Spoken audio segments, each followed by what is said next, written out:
je vais passer à la seconde question. D'accord. Vous êtes malade, non? Vous vivez dans une petite cage vous-même sans le savoir. Ouais. Selon vous, qu'est-ce qu'on peut faire comprendre aux gens?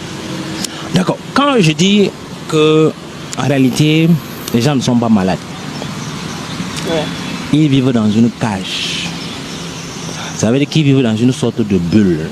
D'accord. Je vais prendre un petit exemple, peut-être deux. Regardez une femme à la veille de son mariage. Ouais.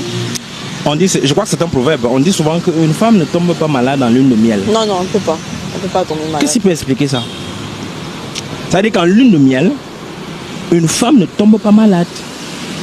Attends, qu'est-ce qui se passe?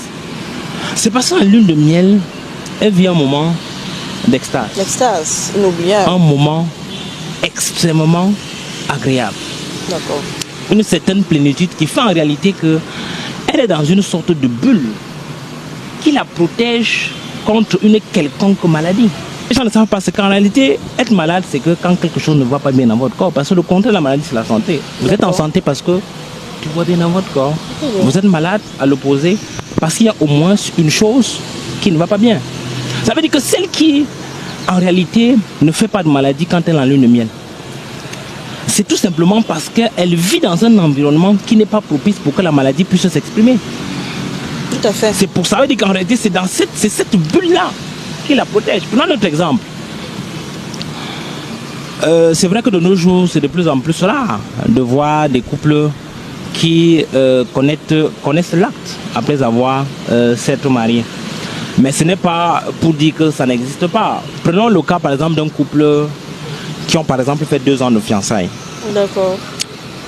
Et qui voilà, le jour de leur noces, quand il dit 2 ans de fiançailles, ça veut dire qu'ils ne sont pas passés à l'acte. Et que le jour maintenant de leur noces, ils décident de passer à l'acte. Vous savez bien comment est-ce que le mariage ça se célèbre. On est heureux, c'est 2 familles qui ont réuni, tout le monde est content.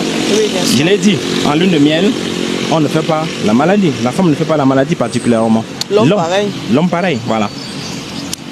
Maintenant, imaginez ce scénario de ce que la femme découvre le soir, après que tous les invités soient rentrés, que son homme est impuissant. Oh là là. Oh là là. Qu'est-ce qui va se passer à cet instant?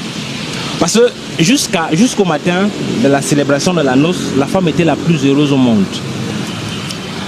Et en l'espace de 24 heures, en l'espace de moins de 24 heures, la femme devient la plus triste au monde. Mais le plus important, la chose importante à remarquer là-dedans, c'est que fondamentalement, rien n'a changé. Oui, rien n'a changé. Peut-être que l'homme était même impuissant depuis 2 ans ou depuis 3 ans. Ouais. Mais c'est parce que la femme n'était pas au courant que ça ne lui posait aucun problème. Aucun Mais à problème. l'instant où elle prend conscience de ce que son mari, son époux ne va pas la satisfaire sexuellement, ça devient un véritable problème. Ça veut dire qu'en réalité, cette prise de conscience-là la fait entrer dans une bulle qui va faire en sorte qu'elle va développer un stress qui va davantage créer un environnement propice pour que la maladie puisse s'installer. C'est pour ça que je dis qu'en réalité, la maladie, les gens ne sont pas malades. C'est tout simplement les conditions psychologiques qu'il crée qui peut d'une part favoriser la maladie ou d'autre part favoriser la santé. La santé. Ok. Merci, monsieur Sadeux. D'accord.